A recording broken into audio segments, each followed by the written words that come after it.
you how you need to relax, how you need to um, be in emotional balance. Because if you're not in emotional balance, you kind of can't see possibilities in life, Mm-hmm. right? If you are aggravated from your interaction on the bus, you come home, you're like worked up and you don't know what to do. This is, you're not emotionally well. So you need some actions to get your emotions in check.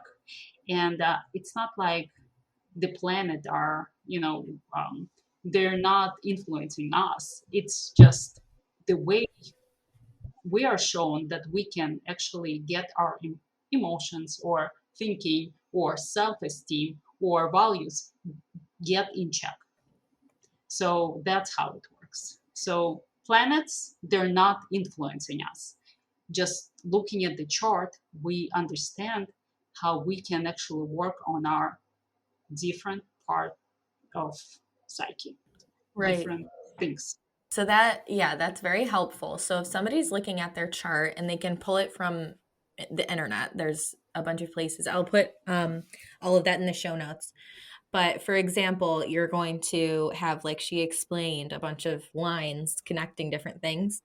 Um, Mhm. and most of them will kind of tell you what planet and what, so you don't have to know how to read it really, it'll tell you. So for example, Elena was talking about where your sun is, and you might not necessarily, like, what's the word, resonate with what it says on the internet. So it's funny that you said Yes, correct. Yeah, Gemini, yeah. because my Mhm. son is in Gemini, and I just don't resonate with it as much. So I know that some people say, like, take a look at your moon sign or your ascendant.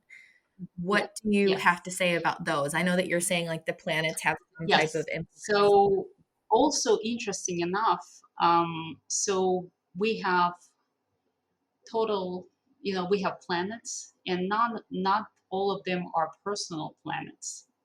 So you have social planets like Saturn, Jupiter, and then you have higher planets like Neptune, Uranus, and those planets are not really influencing anything. So they're not really in our personal bundle, let's say.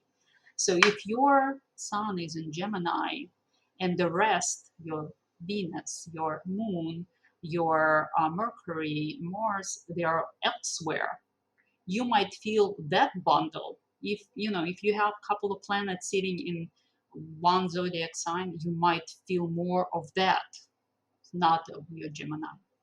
But interesting enough, the sun is very important. So one of the tasks that we people have to complete in our lifetime is to follow our sun, to follow our that talent, and show others that what we actually truly are.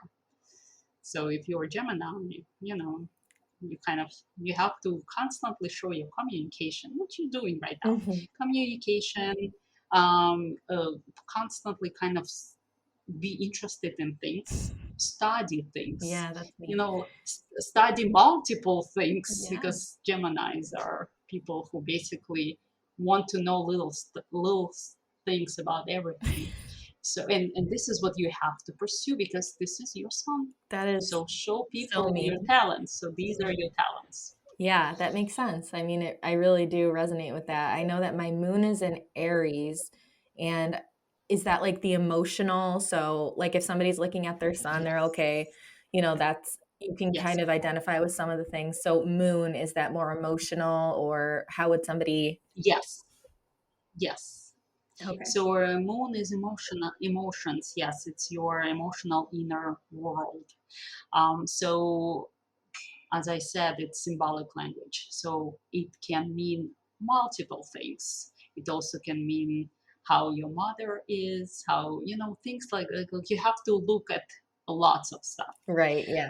But most importantly, nowadays, this is why we actually need to know this is if you, for example, if you feel stressed out emotionally, and you have to kind of do something to calm yourself.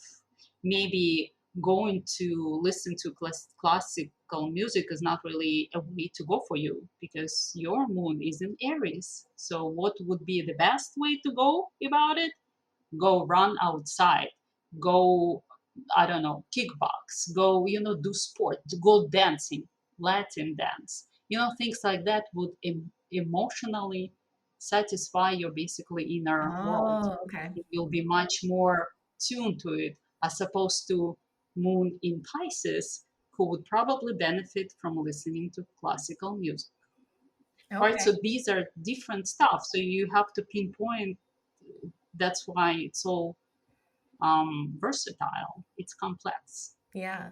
Yeah. I see why you're So we like, can't really say, no, go ahead. you can't say for everyone to, hey, these are 5 things that will bring your emotions down. Hmm. Well, not for everyone. Hmm. Yeah, that makes So, sense. Definitely makes sense. And then the ascendant is like, so am I making this up? There's like the three that people look at the most. Like if you're new to this, are those the three that people should kind of yes, zone in on? Yeah. yes. So, yeah, for an adult, because for a child, probably not. For an adult, probably those three, if you can get them in check and follow what they are, and show your, basically follow and make sure that you know them, and you know how to do different practical things to get them in balance constantly. Those three will benefit you. So ascendant is a rising sign. It's basically how others see you. So Okay. when others see you, they don't see a Gemini. If I see you, I kind of sense that, yeah, she's communicative, but I can't really say. But um, they see what you're dressed, how you dressed, how you carry yourself, and that would be your rising sign. They see that. Okay. So in the astrologer, they would look at that rising sign, and just see what's the ruler of that, and where it's called, which house is it in, and then that would tell much more about you. So it's kind of, it gets complicated, because it's not only where planets are, but which houses they fall into, because houses, the 12 houses of the chart, are actually spheres of our lives. And Okay. the point of all of this is, through your life, make sure that you go through all the phases, all the spheres of your life, so your life would be fulfilled.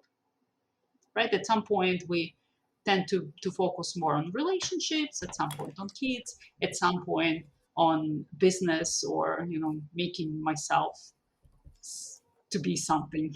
Right. So these things. So these are the 12 houses, and each house has different layers and layers. So this is, so you'll never get bored. Yeah.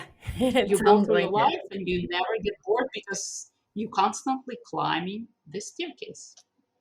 Yeah, that's definitely nice to hear. I have so many questions that are coming up as you're talking.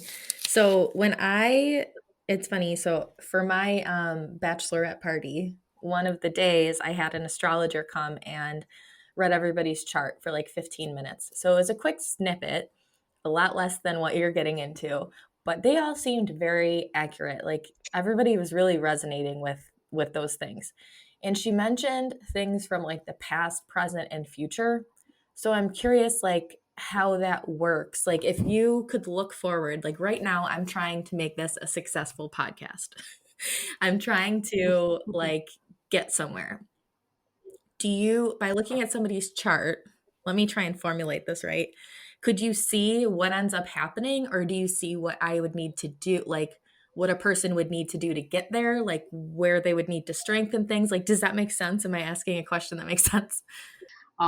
Specifically to answer the question on the on your where you're going with this career, I would probably look at the prognosis. I would go and look through, what happens in a year or two, or what happens within a couple of months, um, where your life is.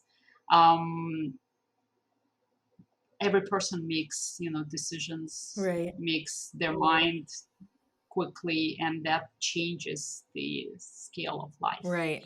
You make choices, and that changes pathways. Right. So it's funny because sometimes I stumble on astrologers that say, "Oh, yes, I am astrologist, but for you to know the chart, basically, it's your life is set. This is it. You can't do anything."